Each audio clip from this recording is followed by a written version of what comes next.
what's up everybody? It's Mike B with Bombero Bus, and today we're going to talk about that case and how I hope to use it for an 1800 in my 1970 bus Roxanne. After that, we'll take a look at it and inspect it inside and out to see if it's going to be a good candidate for that. But real quick, let me tell you why I chose the 1800. Basically, I didn't choose the 1800. The 1800 chose me. And the reason for that is we don't have any machine shops around here that can bore that case open for me, so I have to use the standard size, which means the biggest pistons I can get in there are the thick-walled 88s. Since we have built some engines but never stroked one, that's what I'm going to do, but I'll take it on the safe side and put a 74 in there, millimeter crank, so that I can minimize the amount of hand clearancing that I have to do. The second reason is I think an 1800 will push the bus along pretty good and not create a lot of heat. I want a reliable engine, and a 2+ liter could need to be rebuilt quicker than I would like to do it.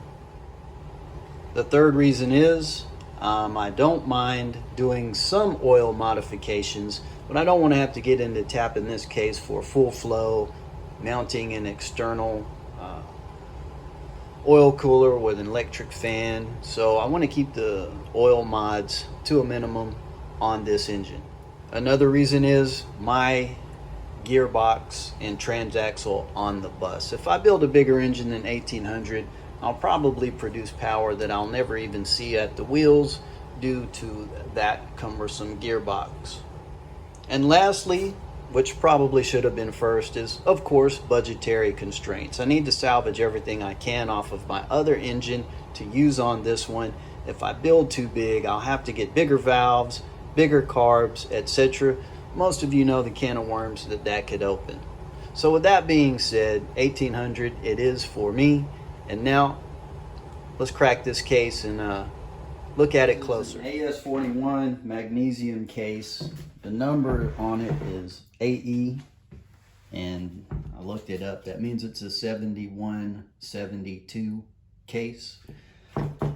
I got it at a pretty good price. I'm gonna try to use it to build that 1800. So some things to look at before I split this is behind the number 3, because traditionally the number 3 cylinder gets the hottest, and you can find cracks in here, and that's why people weld it up a lot. But here's what the reason it maybe didn't happen on here. If you look down in there, there's a deep well stud. The thread doesn't start at the surface like this one does and all the others. The thread is way deep in there. So what they say used to happen when the thread was out here, about right there, you would torque down the heads and you would have forces pulling this way. And then when you would torque down this main right here, you would have forces pulling that way. And that is too wide of a gap, coupled with the extra heat that comes from this number 3, and you would get a crack back here. So then dudes would weld that up, but that's a lot of heat to put on a case. And so sometimes you would warp this area back here, or they would even say they needed to do a new align bore after doing that. So I'm glad to see that the welds aren't there and that I have a case that hasn't had that much heat put on it. And I'm glad to see that I have this deep threaded stud in there on this case. So while we're still on the outside, another thing to look for is pitting. And what we saw recently was, I believe if you leave your case outside with the distributor in it, water can get in there, and then it sits on top of the O-ring that's on the distributor shaft. And you can find pitting around the area where that O-ring was, because anytime water sits in these cases with enough time, that's what it does. It eats away at the magnesium and causes pitting, and we don't have any in there, so that's a good sign. Another place that can happen is here at your spigots. If you get water in your engine and it sits around outside like this, or the same here, water sits there, it'll start to eat away at the magnesium there, and you'll see kind of a wavy, chewed up area. In fact, it's on the engine that I'm running now, the 1600, so it cannot be a big deal, but nobody likes to have that on their case. So I'm glad to see this crisp, clear line across the bottom that tells me no water has ever sat there, at least for any extended period of time. Okay, now we'll open it up and take a look on the inside. I already know that it's been a line bored only one time, 20 over. And there's a good shot of it. Seems to be pretty good. So one of the first things we could look at there are the dowel pin holes.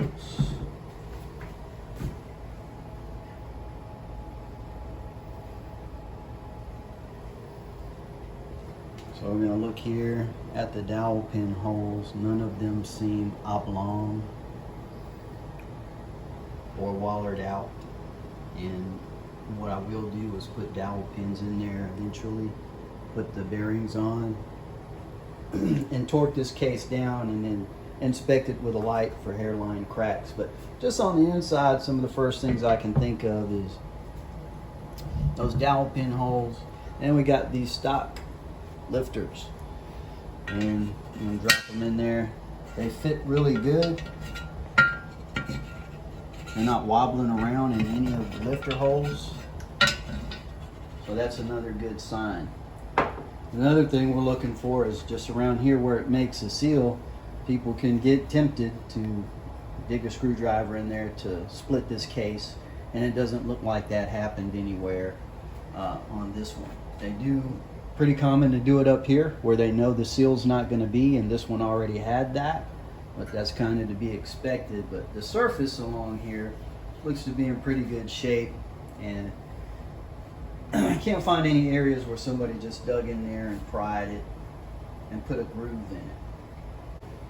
And I'll look along the inside for hairline cracks too. And you can get some around here on these spigots and windows, and I've already been in there and haven't found any. So at the top of the saddles where they're going to mate together, and I'll be looking for hairline cracks there with a light shining through it. Don't see any just outstanding shiny spots on these surfaces, which would indicate, you know, rubbing and wear. Not seeing any cracks in the saddles here, and that's a common place to get them. Takes a lot of abuse right there. And that's on both sides.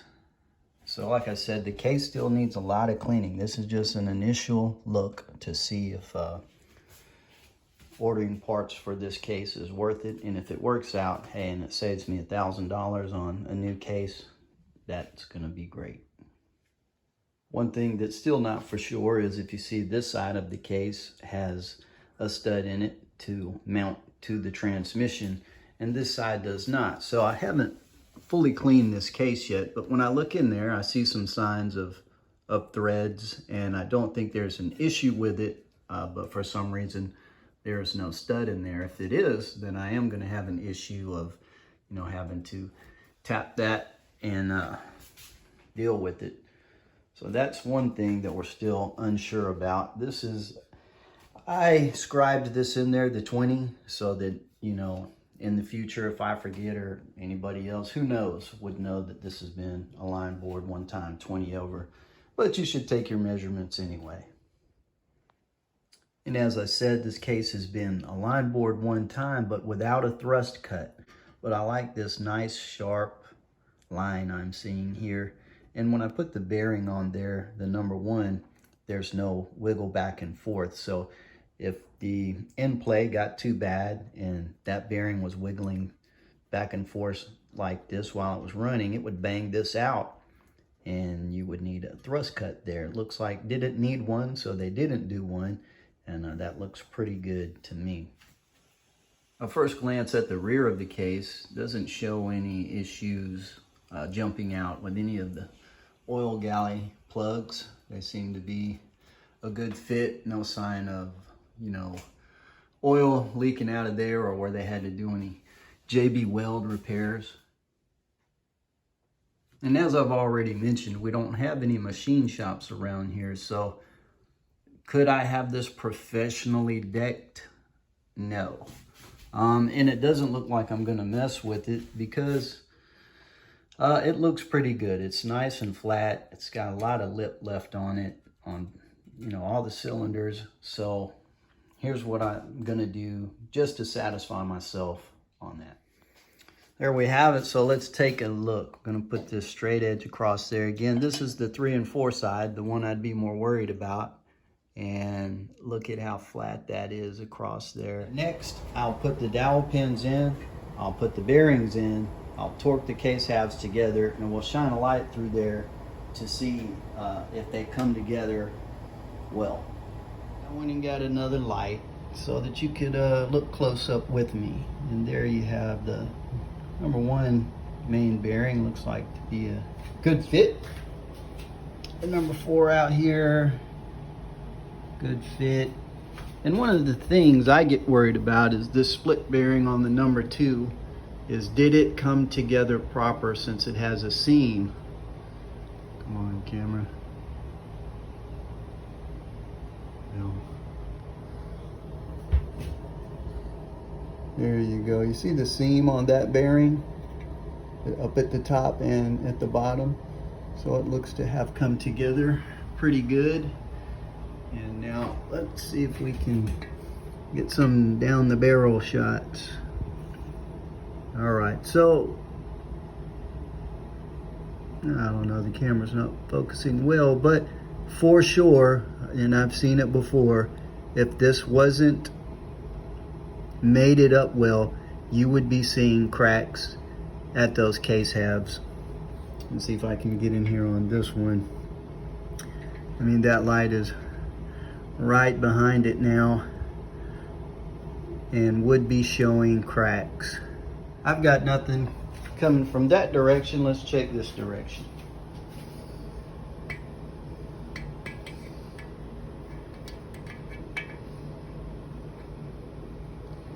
No light.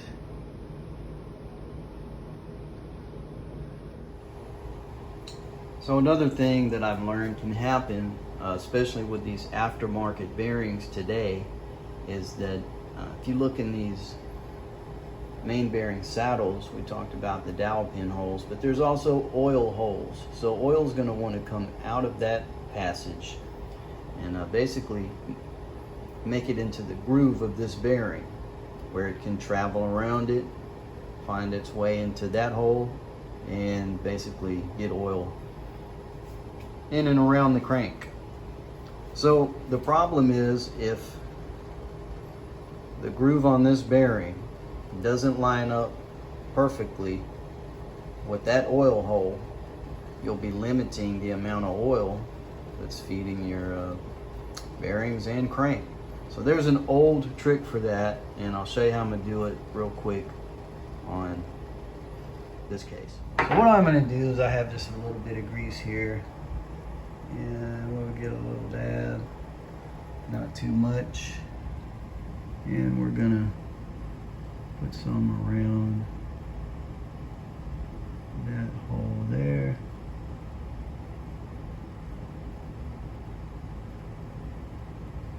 Just enough to leave a mark. Now I'm going to take this bearing and line it up with the dowel pin. It should be lined up now, and I can press the bearing right in.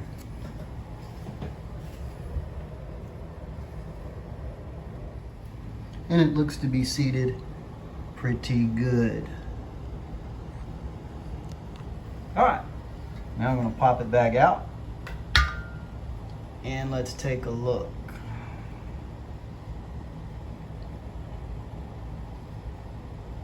Okay, so we can see there where the hole is a little bit off, like maybe a third of the hole here is being covered by the bearing itself. So I'll take a little scribe mark on that, and in the future we'll take a Dremel to it and just nip it out right there and make it a better fit. And I'm going to end up doing that to all the bearings in the case, and when I'm done, we'll nip them all at the same time. There you go, gonna call that a wrap. Now you see why I'm chosen the 1800 and my thoughts on inspecting a used case. So if you hung around this long, thanks for checking it out. Appreciate you hanging out with Bombero Bus. Don't forget to like and subscribe if this helps you.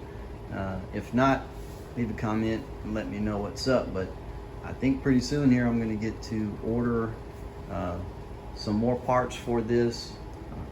The thick-walled 88s, the crank and the rods, things to get my crank together and start setting the deck height. So if you like it, check it out, and that's what we got going on moving forward.